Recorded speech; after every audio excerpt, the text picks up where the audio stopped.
ቦኒን ማን ገደላት? ፖሊስ ምርመራ ጀመረ። በሰቆጣ የታየው የህዝብ ቁጣ። ህወሓት ከኤርትራ መንግስት ጋር በመቀናጀት ኢትዮጵያን ለመውጋት ተዘጋጅቷል። አቶ ጌታቸው ረዳ አሜሪካንን ሊበጣጥስ የሚችለው የሰሜን ኮሪያ ኒኩለር። ሰላም ጤና ይስጥልን የተወደዳችሁና የተከበራችሁ የሐቅና ሳቅ ሚዲያ አድማጭና ተመልካቾቻችን የዕለቱን ወሳኝ መረጃ ይዘንላችሁ ቀርበናል። የሀገር ውስጥ የውጭ መረጃዎችን ወደ እናንተ እናደርሳለን። ህወሓት አዲስ የጦር ነጋሪት እየጎሰመ ነው። አቶ ጌታቸው ረዳ የቀድሞ የትግራይ ጊዜያዊ አስተዳደር ፕሬዝዳንት አቶ ጌታቸው ረዳ በዶክተር ደብረጽዮን ገብረ ሚካኤል የሚመራው ህወሓት አዲስ የጦርነት ነጋሪት እየጎሰመ ነው በማለት ከባድ ክስ ሰንዝረዋል። አቶ ጌታቸው ረዳ በማህበራዊ ትስስር ገጻቸው ባጋሩት መረጃ የህወሓት ማዕከላዊ ኮሚቴ አባል አቶ አዲስ አለም ቤለማ ለዲያስፖራው በሰጡት ገለጻ ህወሓት ከሌሎች አማጽያንና ከኤርትራ መንግስት ጋር በመቀናጀት ለጦርነት መዘጋጀቱን መናገራቸውን ጠቅሰዋል። በተጨማሪም ቡድኑ የሱዳን ወደቦችን ለመጠቀም ከሱዳን መንግስት ፍቃድ ማግኘቱን መግለጣቸውን በማጋለጥ ይህ ድርጊት ግልጽ የፖለቲካ ኮሳ ነው ሲሉ ወቅሰዋል። አቶ ጌታቸው ረዳ አክለውም ሌላ ዙር ጦርነት በትግራይ ላይ የሚያስከትለው ውጤት የከፋና የቀሩትን ጥቂት ማህበራዊና ኢኮኖሚያዊ መሰረቶች ጨርሶ የሚያወድም መሆኑን አስጠንቅቀዋል። የህወሓት አመራሮች ከጦርነት ቅስቀሳ ወጥተው ትኩረታቸውን ክልሉን መልሶ በማቋቋም ላይ ሊያደርጉ እንደሚገባም አሳስበዋል።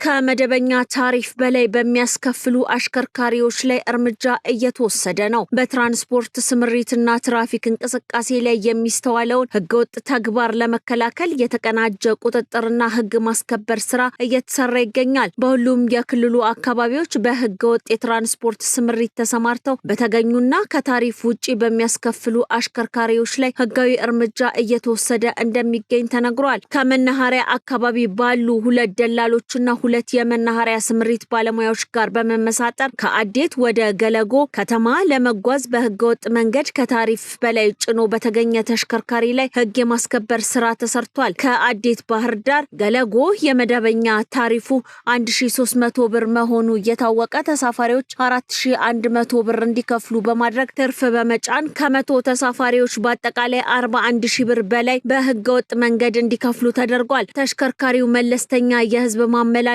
44 ሰዎችን ብቻ መጫን ሲገባው 100 ሰዎችን ጭኗል። ተሳፋሪዎች ሳይቸገሩ ጉዟቸውን እንዲቀጥሉ ተቀያሪ ተሽከርካሪዎች ተመቻችቶላቸው በመደበኛ ታሪፍ መሰረት አገልግሎት እንዲያገኙ ተደርጓል። በተጨማሪም ከብናት ወደ ባህር ዳር በመጓጓዝ ላይ የነበረ መለስተኛ የህዝብ ማመላለሻ አውቶቡስ 44 ሰዎች መጫን ሲገባው 77 ሰዎችን በመጫንና ታሪፍ በላይ ክፍያ በማስከፈል ሲንቀሳቀስ ተገኝቷል። አማ 3 19764 ተሽከርካሪ የአንድ ተሳፋሪ መደበኛ ታሪፍ 388 ብር ሲሆን እስከ 1500 ብር እላፊ በማስከፈል በድምሩ 85700 ብር አላግባብ ከታሪፍ በላይ እንዲከፍሉ በማድረግ ሲንቀሳቀስ በተደረገ ክትትል በቁጥጥር ስር ማዋል ተችሏል። በህዝብ ትራንስፖርት አገልግሎት ላይ የሚስተዋለውን ህገወጥ ተግባር ለመከላከል ህብረተሰቡ ተባባሪ እንዲሆንም ጥሪ ቀርቧል።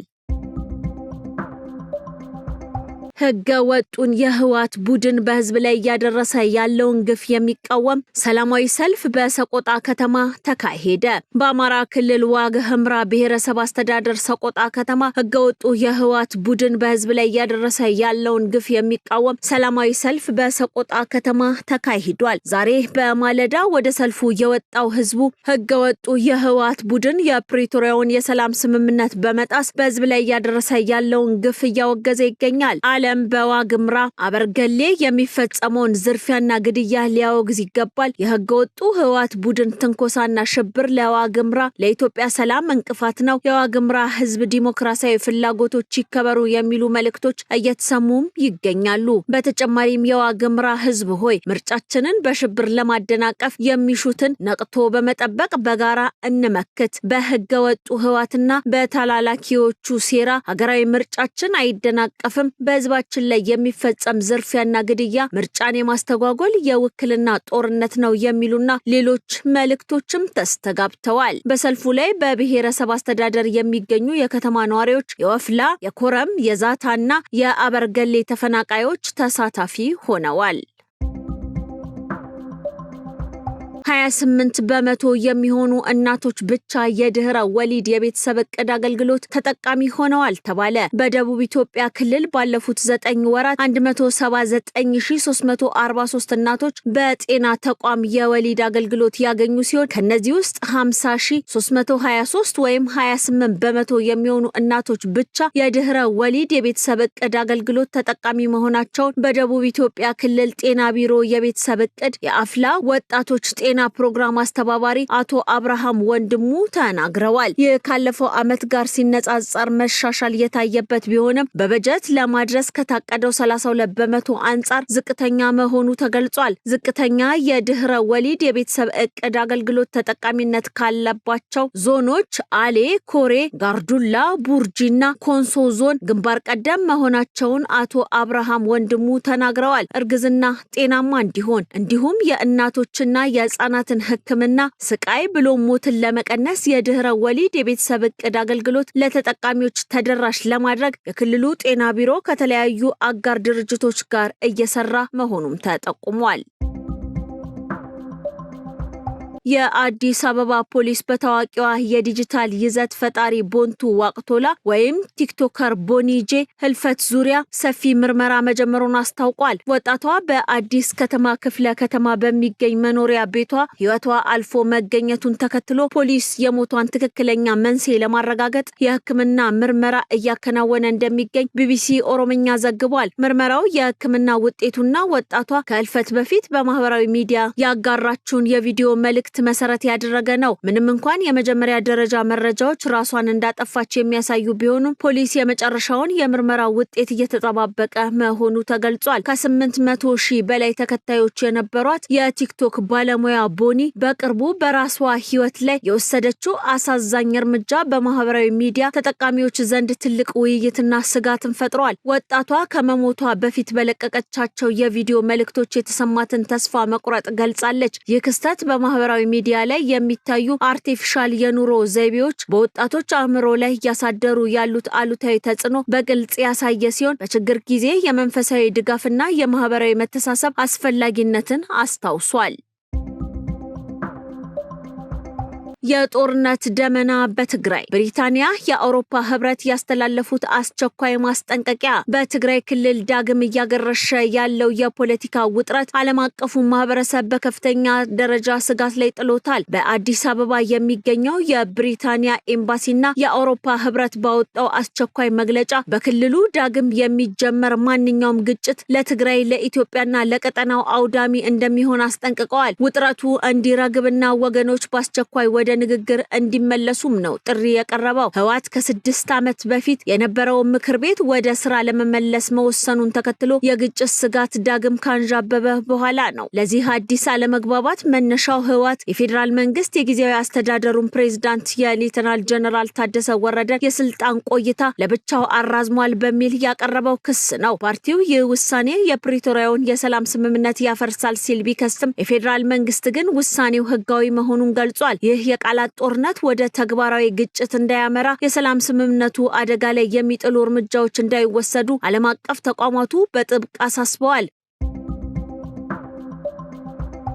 ሰሜን ኮሪያ የአሜሪካን የመከላከያ ጋሻ ሊበጣጥስ የሚችል የኒውክሌር አቅም መገንባቷ ተነገረ። ሰሜን ኮሪያ በአሁኑ ወቅት 50 የሚጠጉ ዝግጁ የሆኑ የኒውክሌር አረሮች ያሏት ሲሆን እስከ 90 ለሚደርሱ ተጨማሪ አረሮች የሚሆን የኒውክሌር ጥሬ ዕቃ ክምችት እንዳላት ይገመታል። የደቡብ ኮሪያ ፕሬዝዳንት ሊ ጄሚዩንግ እንዳረጋገጡት ፒዮንግያንግ በየዓመቱ ለ20 አዳዲስ አረሮች የሚሆን ግብይት እያመረተች ሲሆን ይህ የምርት ፍጥነት ህንድ፣ ፓኪስታን፣ እንግሊዝ በጋራ ከሚያመርቱት ዓመታዊ የኒውክሌር እድገት በላይ ነው። ይህ አስገራሚ ፍጥነት ሰሜን ኮሪያ በዓለም አቀፍ የኒውክሌር እሽቅድድም ውስጥ ግንባር ቀደም ተገዳዳሪ አድርጓታል። የሰሜን ኮሪያ የረጅም ርቀት ሚሳኤሎች በተለይም ህዋሶንግ 15፣ 17፣ 18 እና 19 ከያዘቻቸው የኒውክሌር አረሮች ጋር ተዳምረው አሜሪካ ለዓመታት የገነባቸውን የሚሳኤል መከላከያ ስርዓት በቀላሉ ሊያሸንፉ እንደሚችሉ ተገልጿል። አሜሪካ ከአላስካና ካሊፎርኒያ መካከል $65 ቢሊዮን ወጪ አድርጋ የገነባቻቸው 44 ሚሳኤል መጥለፊያዎች አንዱ የሰሜን ኮሪያ ሚሳኤል ለመምታት 2 መጥለፊያዎች የሚጠይቁ በመሆናቸው ሰሜን ኮሪያ በአንድ ጊዜ በምትሰነዝረው ጥቃት የአሜሪካንን ክምችት ሙሉ በሙሉ ሊያሟጥጡ እንደሚችሉም ተገምቷል። የተባበሩት አረብ ኤሚሬትስ ዜጎቿን ከ3ቱ ሀገራት እንዲወጡ አዘዘች። የተባበሩት አረብ ኤሚሬትስ በቀጠናው ያለው የጸጥታ ሁኔታ እየተባባሰ በመምጣቱ ዜጎቿ ወደ ኢራን፣ ኢራቅና ሊባኖስ እንዳይጓዙ አግዳለች። በሀገሪቱ የሚገኙ ዜጎቿም በአስቸኳይ ወደ ሀገራቸው እንዲመለሱ አሳስባለች። ይህ ሁኔታ አሜሪካና እስራኤል በኢራን ላይ ሌላ ዙር ዘመቻ ይከፍታሉ የሚለው የጦርነት ስጋት እንዲጨምር አድርጎታል። ውድና የተከበራችሁ የሐቅና ሳቅ ሚዲያ አድማጭና ተመልካቾቻችን የዕለቱ ወሳኝ መረጃ የተከታተላችሁትን ይመስል ነበር። ቀሪ ዝግጅቶቻችን እንደቀጠሉ ናቸው። ጥሩ ጊዜ ይሁንላችሁ።